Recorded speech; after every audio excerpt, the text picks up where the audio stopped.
You're probably used to the idea that work is equal to force times distance. Force times distance. Now, this is only true when force is constant.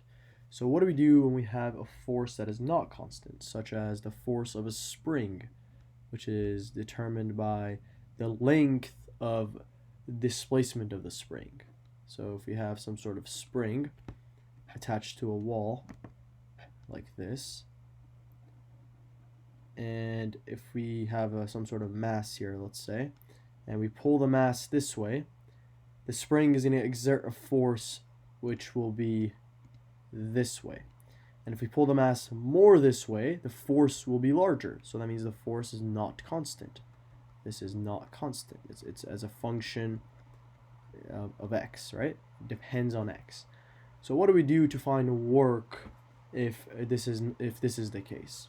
Well, we can use integrals. We can say that work is equal to the integral from a to b of force dx. Now, if the force is constant, this just becomes f times x from a to b, right? This is the integral of a constant, which just comes out to f times b minus a, right? And b minus a is just distance, so this is f times d.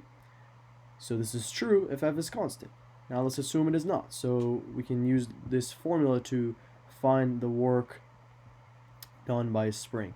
Let's say the spring starts at 0, or the mass starts at 0, goes to some length 4 meters, so it ends up right here.